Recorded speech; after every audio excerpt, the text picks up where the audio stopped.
بلکہ میں رب العالمین کی طرف سے بھیجا ہوا پیغمبر ہوں۔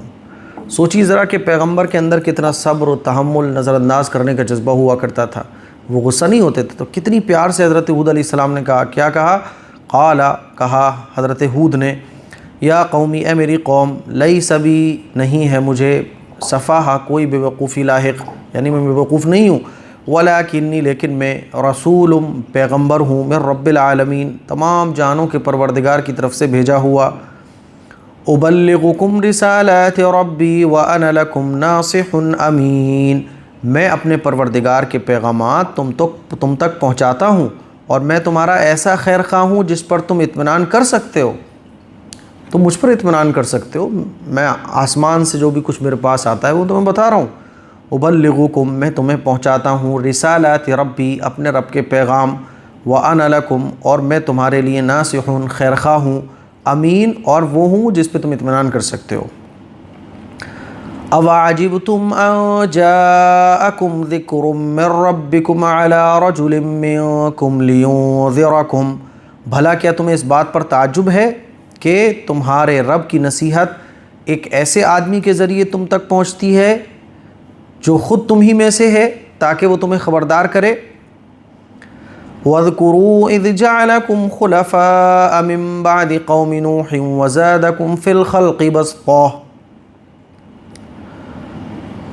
اور وہ وقت یاد کرو جب اس نے نوح علیہ السلام کی قوم کے بعد تمہیں جانشین بنایا، اور جسم کے ڈیل ڈول میں تمہیں دوسروں سے بڑا چڑھا کر رکھا۔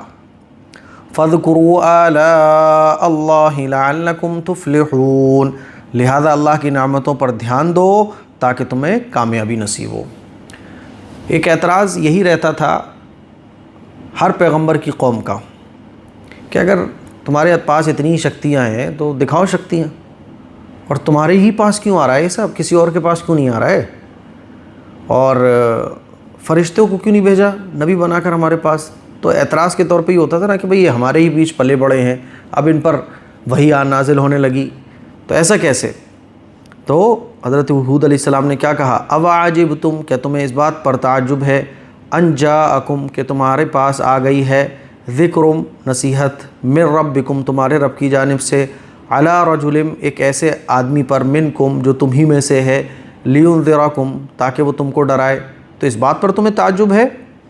تو کیا فرمایا؟ وَاذْكُرُوا، تم یاد کر لو اس وقت کو، اذ، اس وقت کو، جعلکم، جب اللہ تعالیٰ نے تمہیں بنایا، خلفاء، جانشین، من بعد قوم نوح، نوح علیہ السلام کی قوم کے بعد، کیونکہ نوح علیہ السلام پر جو ایمان لے کر آئے تھے پوری دنیا ختم ہو گئی تھی، وہی بچے تھے چند لوگ 80-100 کے بیچ میں، پھر انہی سے دوبارہ دنیا آباد ہوئی، انہی کی اولاد میں سے گمراہ ہو گئے کچھ لوگ، اور وہ گمراہیت بڑھتی چلی گئی۔ وَزَادَكُمْ، اور اللہ تعالیٰ نے تم کو زیادہ کیا، فی الخلقی، کس میں؟ ڈیل ڈول میں، بسطہ، جسم، طاقت بڑا چڑھا کر، یعنی طاقت کے اعتبار سے، اور بہت قد و قامت والا تم کو بنایا، یعنی ایسے طاقتور تھے یہ لوگ کہ ان کے جیسے پھر دوبارہ اللہ تعالیٰ نے پیدا ہی نہیں کیے۔ فَاذْكُرُوا، تو تم یاد کرو، آلاء اللہ، اللہ کی نعمتوں کو، لعلکم، تاکہ تم تفلحون، کامیاب ہو جاؤ۔ اچھا جی، اب ان لوگوں نے کیا کہا اس کے جواب میں؟ قالوا وجئتنا لنعبد اللہ وحدہ ونذر ما كان يعبد آباؤنا، انہوں نے کہا کیا تم ہمارے پاس اس لیے آئے ہو کہ ہم تنہا اللہ کی عبادت کریں اور ان تمام بتوں کو چھوڑ دیں، اور جن بتوں کی عبادت ہمارے باپ دادا کرتے آئے ہیں انہیں چھوڑ بیٹھیں؟ اچھا اگر تم سچے ہو تو لے آؤ ہمارے سامنے وہ عذاب جس کی ہمیں دھمکی دے رہے ہو۔ ماننے کے بجائے کیا کہنے لگے؟ اچھا جس عذاب کی تم دھمکی دے رہے ہو وہ عذاب لے آؤ، چھوڑو۔ کیا ہم اپنے باپ داداؤں کے طریقوں کو چھوڑ دیں؟ یہی تو آج بھی بدعات اور خرافات کو چھوڑنے کے لیے جب ہم لوگ کہتے ہیں علماء، تو ہم لوگ کیا بولتے ہیں؟ ارے یار ہمارے تو گھر میں باپ داداؤں سے ہوتا چلا آ رہا ہے، ایسا کیسے چھوڑ دیں؟ تو بھائی باپ دادا کوئی پیغمبر تو نہیں تھے نا، پیغمبر کے طریقے پر بھی نہیں تھے، اور باپ داداؤں کے اوپر کوئی وحی بھی نہیں آتی تھی۔ آج دنیا کے جتنے بھی لوگ ہیں جو خود اللہ کو چھوڑ کر، خدا کو چھوڑ کر دوسری چیزوں کو معبود بنا کر بیٹھے، ان کے پاس کوئی دلیل ہی نہیں ہے اس چیز کی، وہ کہتے ہیں ایسے ہی ہوتا چلا آ رہا ہے بس۔ تو انہوں نے کیا کہا؟ قالوا، ان لوگوں نے کہا، اجئتنا، کیا تم ہمارے پاس اس لیے آئے ہو، لنعبد اللہ، کہ ہم اللہ کی عبادت کریں، وحدہ جو ایک ہے، ونذر، اور چھوڑ دیں، ما، ان تمام معبودوں کو، یعبدو آباؤنا، یعبدو عبادت کرتے تھے، آباؤنا، ہمارے آبا و اجداد، فاتنا تو تم لے آؤ بما اس چیز کو تعیدنا جس کا تم ہم سے وعدہ کرتے ہو ان کنتا اگر تم من الصادقین سچے ہو لے آؤ عذاب. تو حضرت ہود علیہ السلام نے کیا کہا؟ ہود علیہ السلام نے کہا قال قد وقع علیکم من ربکم رجس وغضب. ہود علیہ السلام نے کہا اب تمہارے رب کی طرف سے تم پر عذاب اور قہر کا آنا طے ہو چکا ہے. تو اب عذاب کا آنا طے ہو چکا ہے، ٹھیک ہے اب عذاب آ جائے گا. اللہ تعالیٰ نے وہی بھیجی کہ اب عذاب آنے والا ہے. حضرت ہود علیہ السلام ایک جگہ پر جا کر اللہ کی عبادت فرماتے تھے، اسی جگہ پہ تمام ایمان والوں کو لے جا کر وہ اللہ کی عبادت مشغول ہو گئے اور اللہ تعالیٰ نے عذاب کو بھیج دیا. 8 دن تک آندھی چلی اور سب ختم ہو گئے، سب ملیہ میٹ ہو گیا. قال ہود علیہ السلام نے کہا قد وقع اب واقع ہو کر رہے گا علیکم تم پر من ربکم تمہارے رب کی طرف سے رجسن عذاب و غضب اور قہر کا آنا. اتجادلوننی فی اسماء سمیتموها انتم وآباؤکم ما نزل اللہ بها من سلطان. اور حضرت ہود علیہ السلام نے یہ بھی کہا کیا تم مجھ سے ان مختلف بتوں کے ان ناموں کے بارے میں جھگڑتے ہو جو تم نے اور تمہارے باپ داداؤں نے رکھ لیے ہیں؟ یعنی تم ان چیزوں کے بارے میں جھگڑ رہے ہو جن کو خود تم نے بنایا ہوا ہے اور ان کے نام بھی تم نے رکھے ہوئے ہیں. تمہارے پاس کوئی دلیل اور کوئی وحی آئی کیا؟ اور کس چیز کے بارے میں جھگڑ رہے ہو جس کی تائید میں اللہ تعالیٰ نے کوئی دلیل ہی نازل نہیں کی ہے؟ اور میں جو چیز لے کے آ رہا ہوں تمہارے پاس اس کی دلیل ہے میرے پاس کہ فرشتہ آتا ہے میرے پاس وحی لے کر. فانتظروا انی معکم من المنتظرین. تو اب تم انتظار کرو میں بھی تمہارے ساتھ انتظار کرتا ہوں. اب عذاب آ کر رہے گا. یہ لوگ ہنسنے لگے اچھا عذاب آ کر رہے گا، جیسے آج بھی کچھ لوگ کہتے ہیں اچھا قیامت آئے گی یہ تو صرف ایک ڈرانے کے لیے ہے، اچھا جہنم بھی ہے، اچھا کوئی بات نہیں بیٹا پتہ چلے گا.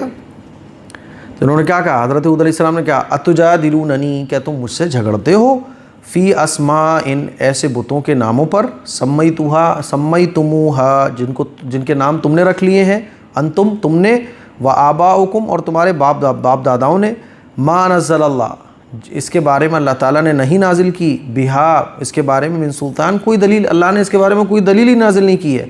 فانتظروا تو اب تم بھی انتظار کرو انی معکم اور میں بھی تمہارے ساتھ من المنتظرین انتظار کر رہا ہوں. پھر کیا ہوا؟ فَأَنْجَيْنَاهُ وَالَّذِينَ مَعَهُ بِرَحْمَةٍ مِنَّا وَقَطَعْنَا دَابِرَ الَّذِينَ كَذَّبُوا بِآيَاتِنَا وَمَا كَانُوا مُؤْمِنِينَ.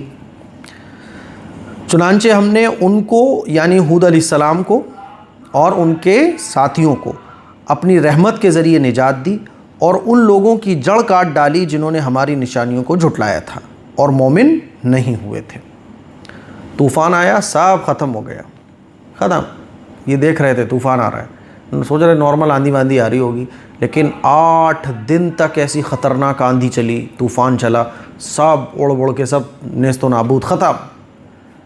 تو ٹیکنیکلی آپ کتنی پاورفل ہو، کیونکہ قوم عاد جو ہے نا یہ بہت طاقتور قوم تھی، اس کو اپنی طاقت پر گھمنڈ بھی تھا، پراؤڈ تھا، فخر تھا، اور پتھروں کو پہاڑوں کو تراش کے ہی لوگ رہتے تھے. لیکن جب سمندری طوفان آئے یا ویسے ہی تیز ہوائیں چل جائیں تو دیکھیں کتنی مضبوط چیزیں بھی اکھڑ کے ایسے کوڑے کرکٹ کی طرح بکھر جاتی ہیں.